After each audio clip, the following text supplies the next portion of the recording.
आज की डेट में एक्सेल सीखना एक बहुत ही वाइटल स्किल है और सारी ऑर्गेनाइजेशंस किसी ना किसी तरह से एक्सेल का इस्तेमाल ज़रूर करती हैं। पर प्रॉब्लम यह है कि एक्सेल एक इतना वास्ट टूल है कि आप उसको साल भर तक रेगुलरली कुछ घंटे रोज भी सीखो तो भी आप पूरा एक्सेल नहीं सीख सकते। लोगों को सालों हो जाते हैं एक्सेल पे काम करते हुए, नई चीज़ें सीखते हुए, तो भी एक्सेल इतना वास्ट है कि पूरा एक्सेल नहीं सीखा जा सकता क्योंकि एक्सेल में इतना डेप्थ और इतना लॉजिक है। तो कोई भी एक ऐसी स्किल जो ऑलमोस्ट एक अनलिमिटेड लर्निंग कैपेसिटी डिमांड करती है, उसको कैसे सीखे मैं आपको बताऊंगा इस वीडियो में। स्पेशली वो कौन से ऐसे 20% ऑफ फॉर्मूलाज, एप्लीकेशंस और टूल किट्स एक्सेल में हैं जो आपको सबसे पहले सीखने चाहिए, जो आपको 80-90% तक जॉब रेडी बना सकते हैं। जानेंगे कैसे।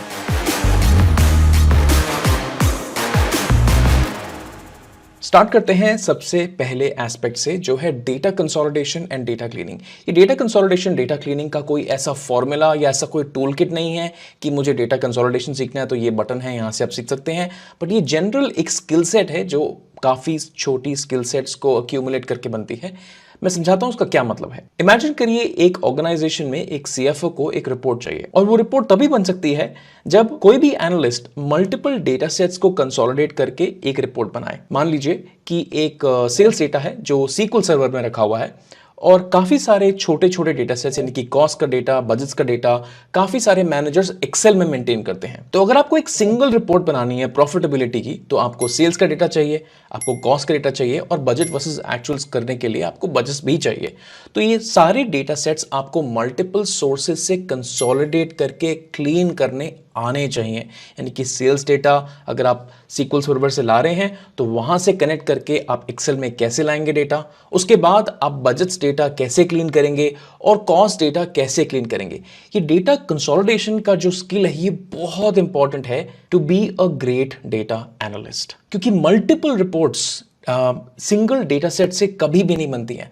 आप बहुत सारे YouTube वीडियोस देखे होंगे, किसी ने पिवट टेबल पे कोई रिपोर्ट बनाया, किसी ने कोई और रिपोर्ट बनाया। मैं खुद एक कंसल्टिंग कंपनी चलाता हूं और मुझे पता है कि डेटा कंसोलिडेशन ऑर्गेनाइजेशंस के लिए कितना बड़ा हैसल है। तो जनरली मैं आपको सजेस्ट करूंगा कि डेटा कंसोलिडेशन सीखिए। डेटा कंसोलिडेशन आप एक्सेल से भी कर सकते हैं, एक्सेल फॉर्मूला से भी कर सकते हैं, but one of the best tools to learn data consolidation is power query. Data consolidation और पावर क्वेरी पे मैंने अपने इंग्लिश चैनल पे बहुत सारे वीडियोस किए हैं, from basic level to intermediate level to very very advance level.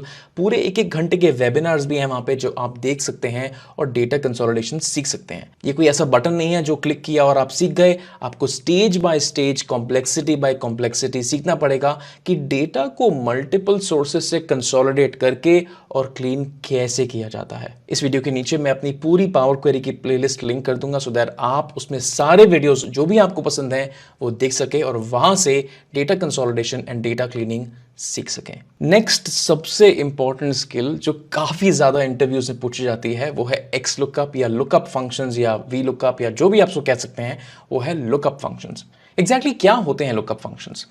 जब आप मल्टीपल डेटा सेट्स को कंसोलिडेट करते हैं और उसको एक साथ एनालाइज करने की कोशिश करते हैं तो वो डेटा आपस में बात नहीं करता। फॉर एग्जाम्पल, सेल्स डेटा में सेल्स डेट है, हमारे पास कितना सेल हुआ उसका अमाउंट है, कौन से प्रोडक्ट का सेल हुआ वो इंफॉर्मेशन है, वगैरह वगैरह। ऐसे 2-4 कॉलम्स हैं।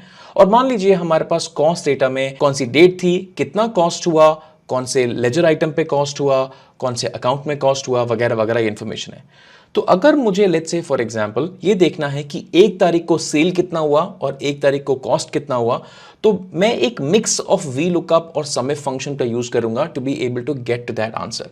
ये जो डेटा को आपस में कनेक्ट करने की एबिलिटी होती है ताकि one data set starts talking to the other data set, इसको हम जनरली कहते हैं V lookup, to connect multiple data sets together. क्योंकि आपको एक ही एनालिसिस प्रेजेंट करना है, आपको ब्रोकन एनालिसिस नहीं प्रेजेंट करना है, सेल्स अलग और कॉस्ट अलग, आपको एक ही एनालिसिस प्रेजेंट करना है। और ये पॉसिबल होता है generally through lookups. Now, lookup के बहुत सारे फंक्शंस हैं। There is X lookup, there is V lookup, there is index match. वो सारे वीडियोस मैंने अपने इंग्लिश चैनल पे करे हैं, अगर आप चाहें तो मेरे वीडियोस देख सकते हैं। But generally, the ability to find a value and connect multiple data sets together is another thing that you would want to learn very, very nicely. Lookup करने के और बहुत सारे तरीके होते हैं, यानी कि आप पावर क्वेरी में lookup कैसे करें। अगर आपका डेटा बहुत बड़ा है, आप पावर बीआई में या पावर पिवट में रिलेशनशिप्स बना के लुकअप कैसे करें। तो ये नेक्स्ट स्टेज ऑफ लुकअप्स हैं जो आपको सीखने पड़ेंगे अगर आपको मल्टीपल डेटा सेट्स को एक साथ कनेक्ट करना है ताकि वो आपस में बात कर सकें। So next skill that I will highly recommend you to learn is variety of lookup problems that you can solve across multiple data sets. अगर आपको ये वीडियो पसंद आ रहा है तो आपको डेफिनेटली मेरे कोर्सेज भी पसंद आएंगे। मैं बहुत ही extensive in depth courses run करता हूँ एक्सेल पे, पावर क्वेरी की जो एम लैंग्वेज है उस पे, डैक्स डेटा मॉडलिंग जो पावर बीआई में यूज होता है उस पे। हम जनरली स्क्रैच से स्टार्ट करते हैं and we talk about the problem in depth. मैं चाहता हूं कि आप प्रॉब्लम सॉल्विंग का तरीका सीखें more than just mugging up formulas. तो मैं इस कोर्स में काफ़ी ज़्यादा इन डेप्थ जाता हूं आपको लॉजिक समझाने के लिए, ताकि अगर आपको एक बार लॉजिक समझ में आ गया तो वो आप लॉजिक कैरी ओवर करके अपनी प्रॉब्लम्स पे भी लगा सकते हैं और वो प्रॉब्लम सॉल्व करना सीख सकते हैं। ये सारे कोर्सेज इंग्लिश में हैं and hundreds and thousands of students around the world have joined these courses और उन्होंने बहुत अमेजिंग फीडबैक दिया। अगर आप इंटरेस्टेड हैं तो कोर्सेज का लिंक आपको मिलेगा इन the description of the video. Back to the video. The next skill which is very important और ये बहुत ज़्यादा पूछा जाता है इंटरव्यूज में, वो है पिवट टेबल्स। क्या होता है एग्जैक्टली पिवट टेबल्स, मैं आपको 2 मिनट में समझाने की कोशिश करता हूँ। मान लीजिए आपके पास एक सेल्स डेटा है, उस सेल्स डेटा में बहुत सारी रोज है, मान लीजिए 50,000 रोज का सेल्स डेटा है। तो आपसे कोई भी सीनियर एग्जीक्यूटिव ऐसे नहीं पूछेगा कि 45,000 रो में जो डेटा पड़ा है मुझे वो पढ़ के सुनाओ, ऐसा कभी नहीं होता है। जनरली डेटा पे जो क्वेश्चंस पूछे जाते हैं वो समराइजेशन के क्वेश्चंस पूछे जाते हैं। इसका मतलब ये कि मुझे बताओ कि Q1 ऑफ 2025 में और Q1 ऑफ 2024 में जो सेल्स हुआ उसमें कितना डिफरेंस है। क्या हमने लास्ट क्वार्टर के कंपैरिजन में ज़्यादा सेल किया या कम सेल किया। मुझे टॉप 3 सेलिंग प्रोडक्ट्स बताओ, मुझे ऐसे प्रोडक्ट्स बताओ जिनको हमारे प्रोडक्ट लाइन में से निकाल के बाहर फेंक देना चाहिए क्योंकि वो परफॉर्म नहीं कर रहे हैं इन द लास्ट 6 मंथ्स।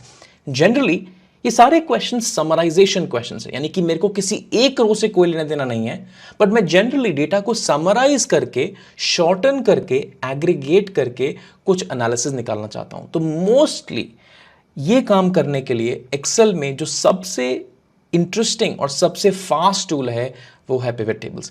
मैंने पिवट टेबल्स पे एक बहुत ही लंबा कोर्स बनाया है which is free on YouTube. I will link that in the description of the video और आप ज़रूर देखिएगा।